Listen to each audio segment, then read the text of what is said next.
ಎಲ್ರಿಗೂ ನಮಸ್ಕಾರ. ಶಾಂತವೀರ್ ಡಿ.ವೈ.ಎಸ್.ಪಿ ಜಮಖಂಡಿ. ಆತ್ಮೀಯರೇ, ಈ ವರ್ಷದ ಕಬ್ಬಿನ ಕಟಾವು ಈಗ ಶುರು ಆಗ್ತಾ ಇದೆ. ಎಲ್ಲ ಕಾರ್ಖಾನೆಗಳು ಈಗಾಗಲೇ ಪ್ರಾರಂಭ ಹಂತದಲ್ಲಿದ್ದಾವೆ. ಈ ನಿಟ್ಟಿನಲ್ಲಿ ನನ್ನ ಕಡೆಯಿಂದ ಕೆಲವು ಸೂಚನೆಗಳೇನಂತ ಹೇಳಿದ್ರೆ, ಈಗ ಕಬ್ಬನ್ನು ಕಟಾವು ಮಾಡಿ ನಾವು ಟ್ಯಾಕ್ಟ್ರಿಗಳಲ್ಲಿ ಅಥವಾ ಟಿಪ್ಪರ್ಗಳಲ್ಲಿ ಅಥವಾ ಎತ್ತಿನ ಗಾಡಿಗಳಲ್ಲಿ ನಾವು ಎಲ್ಲ ತೆಗೆದುಕೊಂಡು ಹೋಗ್ತಾ ಇರ್ತೀವಿ. ಅಂಥ ಸಂದರ್ಭದಲ್ಲಿ ದಯವಿಟ್ಟು ಮುಂಜಾಗ್ರತಾ ಕ್ರಮಗಳನ್ನು ನಾವು ಕೈಗೊಳ್ಳಬೇಕಾಗುತ್ತೆ.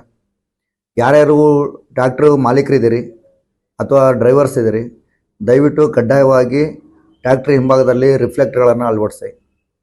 ನಂತರ ಸುಮಾರು ನೋಡಿದ್ವಿ ನಾವು, ದೊಡ್ಡದಾಗಿರ್ತಕ್ಕಂಥ ತುಂಬ ಹೆಚ್ಚು ಸೌಂಡ್ ಇರ್ತಕ್ಕಂಥ ಸ್ಪೀಕರ್ಗಳೆಲ್ಲ ಇಟ್ಕೊಂಡು ನೀವು ವಾಹನಗಳನ್ನು ಚಲಾಯಿಸ್ತಿರ್ತೀರಿ, ಟ್ಯಾಕ್ಟ್ರಿಗಳನ್ನು ಚಲಾಯಿಸ್ತಿರ್ತೀರಿ. ಅಂಥ ಸಂದರ್ಭದಲ್ಲಿ ಹಿಂದ್ಗಡೆ ಬರ್ತಕ್ಕಂಥ ವಾಹನ ಸವಾರರಿಗೆ ತುಂಬ ಸಮಸ್ಯೆ ಆಗ್ತಾ ಇದೆ. ಇದರಿಂದ ಸಾಕಷ್ಟು ಅಪಘಾತಗಳಾಗ್ತಾ ಇದ್ದಾವೆ. ಕೆಲವೊಂದಿಷ್ಟು ಟ್ರ್ಯಾಕ್ಟರ್ ಡ್ರೈವರ್ಗಳು ಏನು ಮಾಡ್ತಿದ್ದಾರೆ, ರಸ್ತೆ ಬದಿಯಲ್ಲೇ ಗಾಡಿಗಳನ್ನು ನಿಲ್ಲಿಸೋದ್ರಿಂದ, ಪಾರ್ಕಿಂಗ್ ಮಾಡೋದ್ರಿಂದ ನೈಟು ಸರಿಯಾಗಿ ಕಾಣಂಗಿಲ್ಲ, ವ್ಯೂ ಕಾಣಂಗಿಲ್ಲ. ಆ ಕಾರಣಕ್ಕೆ ಭಾಳಷ್ಟು ಹಿಂದ್ಗಡೆ ಬರ್ತಕ್ಕಂಥ ವೆಹಿಕಲ್ಸ್ಗಳು, ಅದ್ರಾಗೆ ಎಸ್ಪೆಷಲಿ ಟೂ ವೀಲರ್ಸ್ ವೆಹಿಕಲ್ಸ್ಗಳೆಲ್ಲ ಬಂದು ಆಕ್ಸಿಡೆಂಟ್ ಆಗ್ತಕ್ಕಂಥ ಸಾಧ್ಯತೆ ತುಂಬ ಇದೆ. ನಂತರ ಕೆಲವ್ರು ಏನು ಮಾಡ್ತಾರೆ, ಈ ಡಾಬ್ಗಳ ಹತ್ರ ಅಥವಾ ಬೇರೆ ಬೇರೆ ಕಡೆ ಏನು ಮಾಡ್ತಾರೆ, ಗಾಡಿಗಳನ್ನು ಪಾರ್ಕಿಂಗ್ ಮಾಡಿ ಕೆಲವೊಂದಿಷ್ಟು ಜನ, ನಾ ಎಲ್ಲರೂ ಅಂತ ಹೇಳಲ್ಲ, ಕೆಲವೊಂದಿಷ್ಟು ಜನ ಡ್ರಿಂಕ್ಸ್ ಮಾಡಿನೂ ಸಹ ಟ್ಯಾಕ್ಟ್ರಿಗಳನ್ನು ಡ್ರೈವ್ ಮಾಡ್ತಾ ಇದ್ದಾರೆ. ಇದು ನಮಗೆ ಗಮನಕ್ಕೆ ಬಂದಿದೆ. ಸಾಕಷ್ಟು ಸರಿ ನಾವು ಕ್ರಮಗಳನ್ನು ಕೈಗೊಂಡಿವಿ. ಕಳೆದ ವರ್ಷವೂ ತುಂಬ ಜಾಸ್ತಿ ನಾವು ಕ್ರಮಗಳನ್ನು ಕೈಗೊಂಡಿದ್ದರಿಂದ ಅಪಘಾತಗಳ ಸಂಖ್ಯೆ ಕಡಿಮೆ ಆಯಿತು.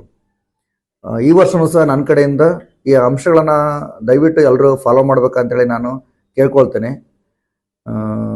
ರಾತ್ರಿ ಹೊತ್ತೇನಾಗುತ್ತೆ, ನಮ್ಮ ಕಬ್ಬಿನ ಗಾಡಿಗಳಿಗೆ ಹಿಂದೆ ರಿಫ್ಲೆಕ್ಟರ್ ಇರಲಿ ಅಂತ ಹೇಳಿದ್ರೆ, ಹಿಂಬದಿಯಲ್ಲಿ ವೇಗವಾಗಿ ಬರ್ತಕ್ಕಂಥ ವಾಹನ ಸವಾರರಿಗೆ, ಅದು ಎಸ್ಪೆಷಲಿ ಟೂ ವೀಲರ್ಸ್ಗೆ ಮುಂದೆ ಏನು ಹೋಗ್ತದೆ ಅಂತ ಗೊತ್ತಾಗಲ್ಲ, ಬಂದು ಹಿಂದ್ಗಡೆಯಿಂದ ಹೊಡೆದು ಅಪಘಾತಗಳಾಗಿರ್ತಕ್ಕಂಥದ್ದು, ಸಾವಿನ ಪ್ರಮಾಣ ಜಾಸ್ತಿ ಆಗಿರ್ತಕ್ಕಂಥದ್ದು ಸಾಕಷ್ಟು ಉದಾಹರಣೆ ಇದೆ.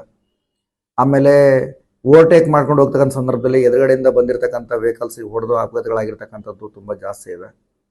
ದಯವಿಟ್ಟು ಯಾರು ಕಬ್ಬನ್ನು ತುಂಬ್ಕೊಂಡು ಹೋಗ್ತಕ್ಕಂಥ ಟ್ರ್ಯಾಕ್ಟ್ರು ಡ್ರೈವರ್ಗಳಿದ್ದಾರೆ ಅಥವಾ ಮಾಲೀಕರಿದ್ದಾರೆ, ದಯವಿಟ್ಟು ಇದ್ರ ಬಗ್ಗೆ ಪ್ರಿಕಾಷನ್ ತಗೊಂಡು ಯಾರಿಗೆ ಚೆನ್ನಾಗಿ ಡ್ರೈವಿಂಗ್ ಗೊತ್ತಿದೆ ಅವರಿಗೆ, ಅಥವಾ ಎಲ್ಲ ಡಾಕ್ಯುಮೆಂಟು, ಡ್ರೈವಿಂಗ್ ಲೈಸೆನ್ಸ್ ಇರ್ತಕ್ಕಂಥ ಡ್ರೈವರ್ಸ್ಗಳನ್ನು ಟ್ಯಾಕ್ಟ್ರಿ ಮುಖಾಂತರ ಕಳಿಸ್ಕೊಡಿ. ಅದೇ ರೀತಿ ನಾನು ಯಾರು ಟೂ ವೀಲರ್ಸು ಡ್ರೈವ್ ಮಾಡ್ತಾರೆ ಅವ್ರಿಗೂ ಸಹ ಈ ಸಂದರ್ಭದಲ್ಲಿ ಈ ಒಂದು 3-4 ತಿಂಗಳಲ್ಲಿ ದಯವಿಟ್ಟು ಎಚ್ಚರಿಕೆಯಿಂದ ವಾಹನಗಳನ್ನು ನೀವು ಡ್ರೈವ್ ಮಾಡಬೇಕು. ಅದು ಲೇಟ್ ನೈಟ್ ಅಂತೂ ತುಂಬ ಜಾಸ್ತಿ ಗಾಡಿಗಳೆಲ್ಲನೂ ರೋಡಲ್ಲಿ ಹೋಗ್ತಾ ಇರ್ತವೆ, ಕಬ್ಬಿನ ಟ್ಯಾಕ್ಟ್ರಿಗಳೆಲ್ಲ. ಆ ಸಂದರ್ಭದಲ್ಲಿ ದಯವಿಟ್ಟು ನೋಡ್ಕೊಳ್ಳಿ. ತುಂಬ ಅವಸರದಿಂದ ನಾವು ಓವರ್ಟೇಕ್ ಮಾಡೋಕ್ಕೆ ಹೋಗಿ ಎದುರುಗಡೆಯಿಂದ ಬರ್ತಕ್ಕಂಥ ವಾಹನಗಳಿಗೆ ಹೊಡೆಯೋದ್ರ ಮುಖಾಂತರ ಅಪಘಾತಕ್ಕೆ ಒಳಗಾಗಿ ಸಾವನ್ನಪ್ಪತಕ್ಕಂಥ ಸಾಧ್ಯತೆ ತುಂಬ ಇರ್ತದೆ. ಹಾಗಾಗಿನೇ ಸಾಧ್ಯವಾದಷ್ಟು ಮಟ್ಟಿಗೆ ನೈಟ್ ಡ್ರೈವನ್ನು ಕಡಿಮೆ ಮಾಡಿ. ಒಂದು ವೇಳೆ ನೀವು ಅನಿವಾರ್ಯವಾಗಿ ಹೋಗ್ಬೇಕಾಗಿತ್ತು ಅಂತ ಹೇಳಿದ್ರೆ, ಎಷ್ಟು ಸಾಧ್ಯನಷ್ಟು ಸುರಕ್ಷಿತವಾಗಿ ಕಡಿಮೆ ಸ್ಪೀಡಲ್ಲಿ ಹೋಗಿ. ನಾವು ಒಂದು 5 ನಿಮಿಷ ಮುಂಚಿತವಾಗಿ ಹೋಗೋದ್ರಿಂದ ದಯವಿಟ್ಟು ಏನೂ ಆಗಲ್ಲ. ನಮ್ಮ ಪ್ರಾಣ ಹೋಯ್ತು ಅಂತ ಹೇಳಿದ್ರೆ ನಮಗೆ ಮುಂದೆ ಆಗ್ತಕ್ಕಂಥ ಯಾವ ಕಾರ್ಯಕ್ರಮದಲ್ಲೂ ನಾವು ಇರೋಂಗಿಲ್ಲ. ಹಾಗಾಗಿನೇ ನಾವು ಪ್ರಾಣ ಕಳ್ಕೊಂಡು ನಮ್ಮ ಇಡೀ ಸಂಸಾರವನ್ನು ಅನಾಥ ಮಾಡ್ತಕ್ಕಂಥ ಕೆಲಸಕ್ಕೆ ಯಾರು ಕೈ ಹಾಕಕ್ಕೆ ಹೋಗಬೇಡಿ. ದಯವಿಟ್ಟು ಹೆಚ್ಚಾಗಿ ಹೆಲ್ಮೆಟ್ಗಳನ್ನು ಧರಿಸ್ಕೊಂಡು ಡ್ರೈವ್ ಮಾಡಿ. ಎಲ್ಲ ಪ್ರಿಕಾಷನ್ಗಳನ್ನು ದಯವಿಟ್ಟು ಎಲ್ಲರೂ ಫಾಲೋ ಮಾಡ್ಬೇಕಂತೇಳಿ ನಾನು ವಿನಂತಿಸ್ಕೊಳ್ತೀನಿ. ದಯವಿಟ್ಟು ನನ್ನ ಮನವಿನ ಎಲ್ಲರೂ ಪುರಸ್ಕಾರ ಮಾಡಿ, ಸ್ವೀಕಾರ ಮಾಡಿ. ಇದನ್ನು ರಿಕ್ವೆಸ್ಟ್ ಅಂತಿರೋ ಅಥವಾ ಆದೇಶ ಅಂತ ತಿಳ್ಕೊಳ್ತಿರೋ, ದಯವಿಟ್ಟು ಎಲ್ಲ ಕ್ರಮಗಳನ್ನು ಕೈಗೊಳ್ಬೇಕಂತ ವಿನಂತಿಸ್ಕೊಳ್ತೀನಿ.